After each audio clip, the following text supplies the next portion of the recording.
एका कुटुंबात एक मुलगी लग्न करून सून म्हणून येते आणि पहिल्या दिवसापासूनच तिची सासू तिला घालून पाडून बोलते, टोमणे मारते आणि तिचा मानसिक छळ करते।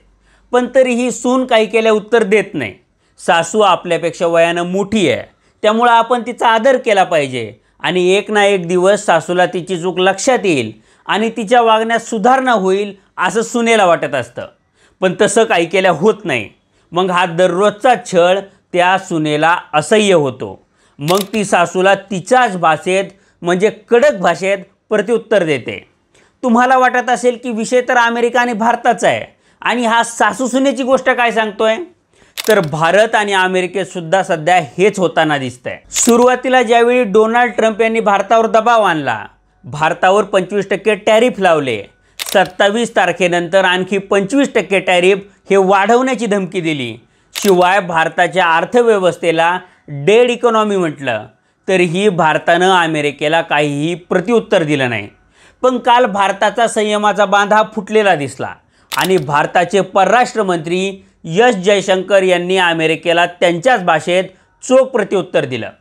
आता जयशंकर यांनी अमेरिकेला नेमकं काय प्रत्युत्तर दिलं, भारतानं हे प्रत्युत्तर नेमकं आत्ताच का दिलं, भारताच्या या प्रत्युत्तरामधून नेमका कोणाला आणि काय संदेश गेलाय, आणि सर्वात महत्त्वाचं म्हणजे या प्रत्युत्तरामुळे भारत आणि अमेरिकेच्या संबंधांवर नेमके काय परिणाम होणार आहेत, या सगळ्या प्रश्नांची उत्तरं आपण आजच्या व्हिडिओमधून शोधण्याचा प्रयत्न करणार आहोत।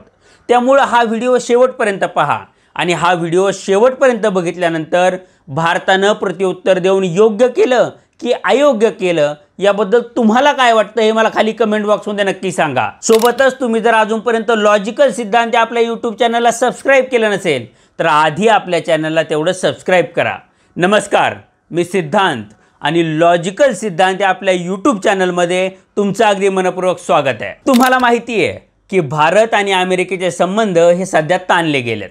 त्याचं मुख्य कारण म्हणजे भारत रशियाकडून करत असलेली कच्च्या तेलाची आयात।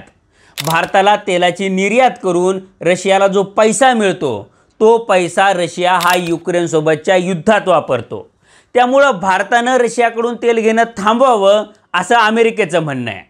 पण रशिया आम्हाला स्वस्तात तेल देतोय आणि आम्ही आम्हाला लागणाऱ्या तेलापैकी 85% तेलाची आयात करतो। त्यामुळे आम्ही जर रशियाचं स्वस्त तेल सोडून जर बाकी देशाकडून मिळणारं महाग तेल विकत घेतलं तर आमच्या देशात महागाईचा भडका उडेल असं भारताचं म्हणणं आहे। आता भारत आपलं ऐकत नाही असं म्हटल्यानंतर अमेरिकेनं भारतावर 25% आयात शुल्क लावलं आणि आणखी 25% आयात शुल्क हे 27 तारखेपासून लावलं जाणार आहे। आता हे आयात शुल्क लागून सुद्धा आणि अमेरिकेचा एवढा मोठा दबाव असताना सुद्धा भारत अमेरिकेसमोर झुकलेला नाहीये। आता भारत झुकला नसला तरीही अमेरिकेकडून होणाऱ्या आरोपांना भारत काहीही प्रत्युत्तर देत नव्हता।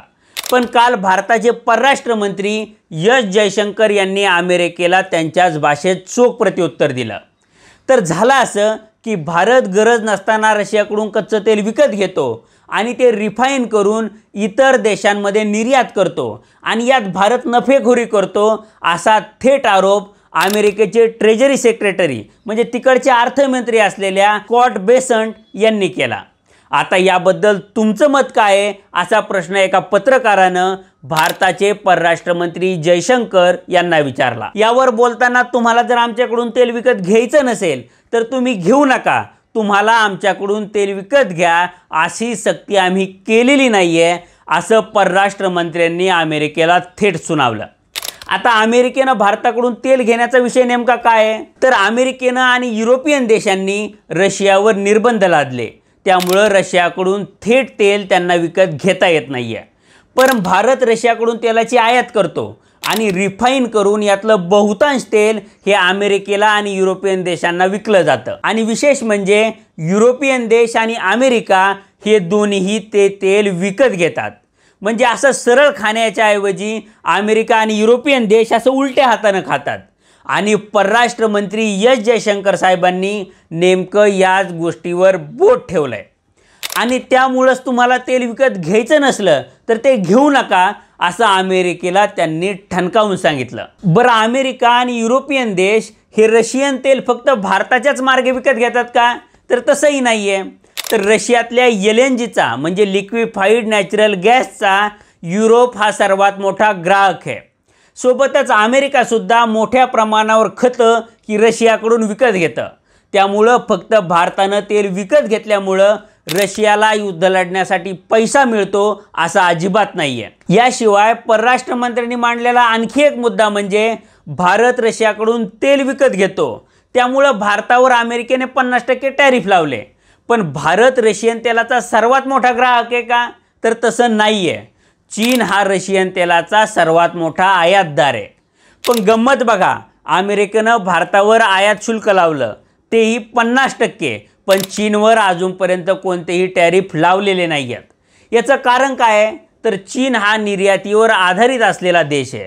त्यामुळं चीनचा अमेरिकेसोबतचा व्यापार हा खूप मोठा आहे. आता जर अमेरिकेनं चीनवर निर्बंध लादले तर अमेरिकेत मोठ्या प्रमाणावर महागाई होईल आणि ट्रम्प यांना अमेरिकन नागरिकांच्या रोषाला सामोरं जावं लागेल. अमेरिकेच्या या दुटप्पीपणावर सुद्धा परराष्ट्र मंत्र्यांनी थेट हल्ला चढवला. भारतानं हे प्रत्युत्तर देण्याची नितांत गरज होती, पण भारतानं आत्ताच हे प्रत्युत्तर का दिलं याचं कारणसुद्धा जाणून घ्या. म्हणजे एवढे दिवस अमेरिकेसमोर भारत शांत होता, पण आत्ताच का बोलला? तर त्याचं कारण म्हणजे अमेरिकेसोबतच्या व्यापार करारावर भारताच्या वाटाघाटी सुरू होत्या. या वाटाघाटीतून काहीतरी चांगला निष्कर्ष निघेल आणि भारताचा अमेरिकेसोबत व्यापार करार होईल असं भारताला अपेक्षित होतं. पण व्यापार करार होण्याची शक्यता आता संपलेली आहे असं दिसतंय आणि त्यामुळंच भारतानं अमेरिकेचा दुटप्पीपणा हा चव्हाट्यावर आणलाय. यातून सुनेची सहनशीलताही संपली आणि तिनं सासूला प्रत्युत्तर दिलंय असं दिसतंय. आता हे सगळं विश्लेषण ऐकल्यानंतर भारतानं अमेरिकेला प्रत्युत्तर देऊन योग्य केलं की अयोग्य केलं याबद्दल तुम्हाला काय वाटतं हे मला खाली कमेंट बॉक्समध्ये नक्की सांगा.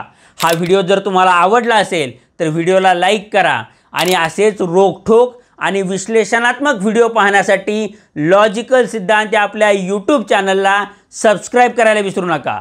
धन्यवाद.